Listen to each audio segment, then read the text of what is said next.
What's going on, everyone? Welcome back to the channel. Last week we said that we would compare the new Track Bowling Stealth Pearl up against the original Stealth from last year's release.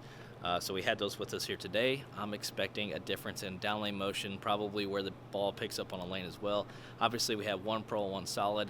The Stealth Pearl has the HK22 added in, and the Stealth does not. So I think the main focus in this video will probably be just where you're seeing the ball pick up on a lane. So yeah, we're going to throw some warm-up shots, and then we will see you guys out here on the lanes. All right, everyone, so you're probably wondering why I'm at the top of the screen right now. Well, again, we had some technical difficulties with the audio for this footage, but I went back and watched the footage, and I didn't really want to reshoot it because I feel like the shots and everything portrayed the differences in both of these bowling balls that we're talking about today, and that is the Stealth Pearl and the Stealth. And on top of that, I can kind of see as well at the bottom of the screen which ball were being thrown, and I can remember the moves we were making and what we were talking about at that time. So we're going to start this video out throwing the new Track Bowling Stealth Pearl because I wanted to throw that first. If you haven't already, there was a video posted last week covering this bowling ball, and you know, it's advertised as a skid flip piece, and I think you're going to see throughout this video that that is exactly what it is, because it is it's showing a lot of down lane motion off the end of the pattern, that is for sure. So we're getting a few shots in with this Stealth Pearl just to show you kind of what this ball does.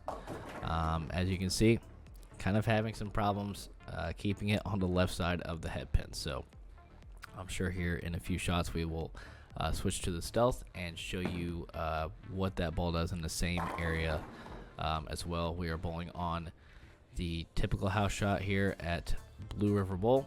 There's a little bit I'd say less friction. There's probably not a whole lot of oil out. I think it might have been left over from the day before. So yeah, getting back to the footage, there we go. Moved a little bit right with the Stealth Pearl, and I think that was the answer. Had to open it up, plane the oil a little bit more, because that ball has a lot of motion down lane. So we're going to the Stealth, and to be honest, this ball definitely has a little bit more surface than the Stealth Pearl. Stealth Pearl obviously is a pearl, it's shiny, and this Stealth is not.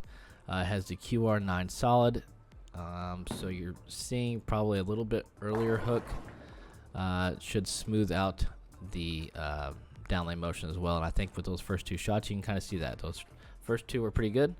Definitely didn't have that big flip off the end of the pattern that we saw with the Stealth Pearl at the beginning of this video. So the Stealth and the Stealth Pearl both have the Stealth core. I think it is a 248 RG and a 056 diff. So kind of the typical RG, nice mid lane motion, but higher diff. So you're going to see a lot of flare potential out of both of these pieces.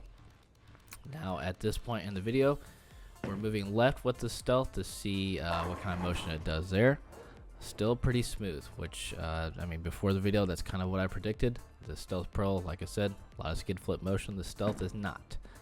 So now we're throwing the Stealth Pearl up against it, and you can kind of see at the end of the pattern, the Stealth Pearl is just a little bit quicker. It has a lot more defined motion off the end of the pattern again. So now we're going to move right, kind of back to our comfort zone. The Stealth, you know, it's still early, and I think by the end of the video, it's probably going to be too early for what we're bowling on, how many shots we're throwing for the video. It just probably won't be enough room with how little oil it feels like there is on the lanes. So we're going back to the Stealth Pearl, and again, you can see the ball is still pretty aggressive off the end of the pattern. That is again why I chose to keep this footage, because I feel like the shots that we were throwing with this just really showed exactly what this ball does. You can see the angle that this ball has off the end of the pattern, which is pretty crazy. And you know, I think with the line we're playing, we're going to struggle to strike. Even though I'm moving right, I'm trying to keep it in the oil. I'm not really finding it. So I think at some point we're going to kind of open up the lane and see if more angle towards the gutter, kind of like that, will be the key. And I think that was actually it. You know, the Stealth was a very, very popular ball out on tour, so I'm hoping the Stealth Pearl for the next season will also be the same. You always need kind of a stronger symmetrical piece that can still dig in the oil and go through the pins just like that. So again, we decided to open up our angles, and that was the key for the Stealth Pearl right now. I mean, I was very, very surprised how just strong this ball was off the end of the pattern. Now, I do believe both of these have 2 different layouts. The Stealth Pearl has a 5 1/4 inch pin, and I think the Stealth has somewhere around a 4 1/2 or 4 3/4 pin. So they're not too far off, but the layouts are definitely not the same. So maybe next video or some videos down the road, we will go and do this on a sports shot or something like that, just to kind of give you guys a look into what this would be difference wise on maybe a longer pattern, say like 43, 44, 45 feet, something like that. So again, you can see, I mean, opening the angles was definitely the ticket for the Stealth Pearl to keep it into the pocket. If not, it was going to the face almost every single time. So we're going to go back to the Stealth at this point. We're staying pretty far right. We're going to try to throw it left, but it's not going to get there. Again, there's more surface on the Stealth. It was struggling to get through the front part of the lane, so we're really going to have to throw it as far left as we can quick, because if not, it's going to keep doing that. It's going to keep picking up too early, and just won't be the reaction we're looking for, that is for sure. So I expect to be throwing this farther left quicker. And we tried.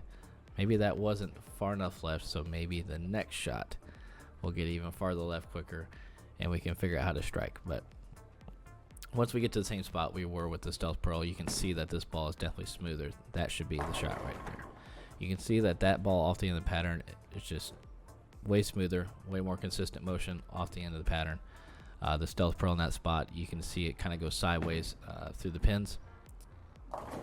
And again, finally got the Stealth there, and it was just a little too lazy, probably because it didn't have as much energy as the Stealth Pearl would down lane. So again, hopefully you guys can see the difference between these 2 bowling balls. Stealth Pearl is a very, very good piece. I feel like we definitely could have used a stronger pearl ball like this, and it will definitely be going in my bag for the next few tournaments, that is for sure. Couple 7 pins there. Again, better than the Stealth, I believe, just because it actually got back to the head pin. I think the Stealth would have struggled to find the right ball motion at that point. So I appreciate you guys tuning in today. Again, sorry the audio did not work out the way we wanted to. I'm excited to show you guys some more comparison videos coming up soon. We have plenty of bowling balls coming up in our lineup. If you haven't already, please go like, comment, or subscribe to the channel. We always appreciate it, and we appreciate hits like those. We'll see you next time.